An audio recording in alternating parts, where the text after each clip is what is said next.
What's going on, guys? Welcome back to another episode of Hustle with JesseW, and today we're going to go over a little update on SNDL after its earnings. Check it out.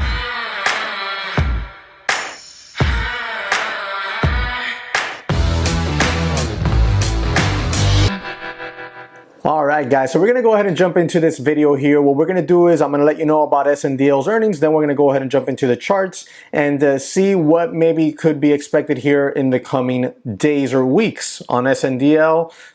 There's a lot of variables that going on here, okay? And I think that if you go and look at my video that I released prior to SNDL reporting earnings, you will see that more or less that forecast, those three different variables I gave on it, okay, it was kind of like a bullish, bearish, and neutral levels that I gave out. The neutralish type level is the one that stuck the most, which is pretty interesting because SNDL was forecasted to lose 0.06 cents and it actually lost less. So it beat the estimates, but it still didn't do all that great, right? It wasn't blow out of the water earnings. All right, so you can see here somewhere, I'm going to leave it for you so you can check out the earnings.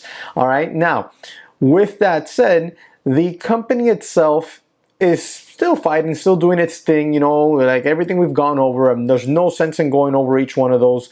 You can go see them in the past videos. What we'll do is we'll just jump into the charts here and figure out more or less what maybe it's going to do. But before we do me a quick favor, smash the like button. It really helps out the channel tremendously. If you enjoy these videos, make sure you check out my Patreon. Once I get to 100 Patreons, it's going to free me up to do these types of videos a whole lot more often, okay, and provide tonnage more content on the channel. And also, if you're into active day trading or swing trading, check out the daytraderchatroom.com, link below. You can come trade with us every Monday completely for free. All right, now let's go ahead and jump into the charts. Now here you go, you have SNDL, okay? And if you remember, we did a video back here where after each earnings we saw that it would sell off. Earnings here, sell off. Earnings here, big sell off. Earnings here, massive sell off. Earnings here, huge sell off again. And now we had, if I remember correctly, earnings was on the 17th. Here's your 15th, 16th, 17th right here. And you see that it hasn't sold off yet. It's kind of held up somewhat. Now, with earnings, like I said, the only way I thought that SNDL would break up over $2 and just be a monster was if the earnings just blew everyone's minds. And I thought that that wasn't very likely. But you never discredit or discount anything because you really never know 100% what's going to happen. All you can do is play the odds, analyze, and be neutral in your analysis in the sense that you're not looking for the chart to you're not looking to modify the chart to your own bias. You're going to read the chart and figure out from there what the chart is telling you, right? So we've already known that after each earnings it's usually sold off, so we thought maybe we'd see a sell-off if earnings was bad. Now, the earnings estimate wasn't terrible, it was not good, but it didn't blow anyone out the water, so you didn't get a massive squeeze, okay? It wasn't terrible enough to have a massive dump. So what happened? Just traded sideways. So what can we expect moving forward? Well, based off of the chart itself, we have multiple levels to look at here. The very first one we're going to do is basically like a neutral type of stance. If things remain kind of neutralish, you could see it continue to hold this 50-day moving average. Okay, this 50-day moving average is this blue line right here. You could see right around that $1.20 something, okay? Maybe it continues to hold that and ride it. You could see here, it came down to that level, bounced off of it, came down to that level, bounced off of it. Now, this bounce is a little bit weakish. Earnings wasn't that great. It is possible that it breaks underneath that 50-day moving average and it comes back down here to dollar land. And if that happens and it doesn't hold, you can see to the left prior support and prior resistance. If that dollar land, and I call dollar land between 90 cents to let's say $1.03, $1.05. If that level doesn't hold, then I truly do suspect we come down here and test this 100-day moving average. What I want you to notice on that 100-day moving average is it lines up about 83 cents. And if you look to the right, you know what, let's just move this and just go to the left. You see right here we line up about 83 cents. You look to the left and you see tops. You see two, that's my fish tank making noise back there. You make two tops here, it's like a double top. You see that that's right there at 83 cents. And if you come further out here, you see more tops around 83 cents. So it's very possible that that zone could be a new foundation for it. You know, if it breaks underneath that, then I'd say it just comes down here to the 70s, like I've said before, where that 200-day moving average lies.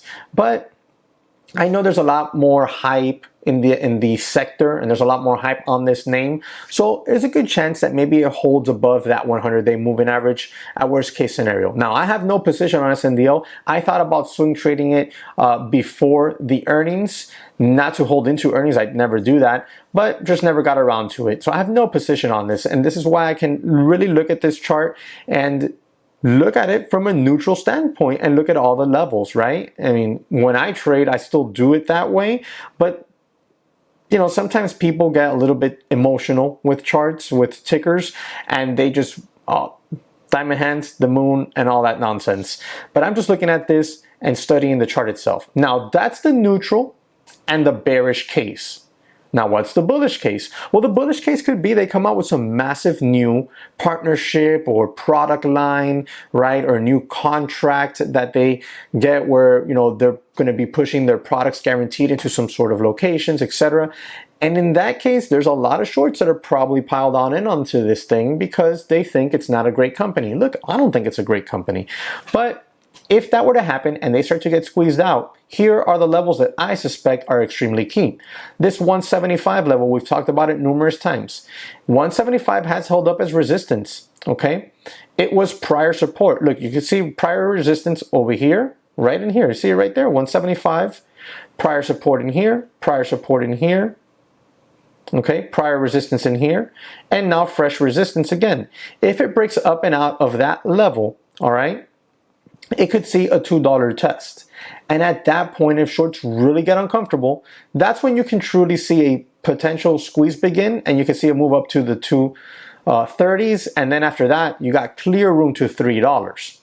There is some sort of clean move that could happen here, but the company's gonna need a fundamental catalyst to make that happen. If they don't have a fundamental catalyst soon to make that happen, then I think the bearish case, the neutral to bearish case, is more than likely what's going to occur here, and we're going to see this stock settle in between 90 some odd cents and $1.15 for some time until the next fundamental catalyst occurs. You know, it's just my opinion based off of the chart and experience, you know, watching these small cap stocks for a long time. So that's what I think. I'm more interested in knowing what you think. So drop it in the comment section below and let me know what you think about this company, about what can happen here in the future, all right? But I do need one favor from you, and I need you to smash the like button for me, subscribe to the channel if you haven't, and hit the notification bell because I will be uploading more videos like this every week. Also, if you are new to trading and are looking for a broker, check out Webull. There's a link in the description section and the comment section down there where you can download the app. You fund the account with $100, you get 2 free stocks, and you also get access to the free simulator, which I think their simulator is really, really good. It's super easy to use, super clean. I actually have a video where I've posted here on my channel that I show you how to use it and also how to use the broker in itself, okay? So make sure you check out those videos. Let me know your thoughts, drop them in the comment section below, and I hope to catch you on the next one.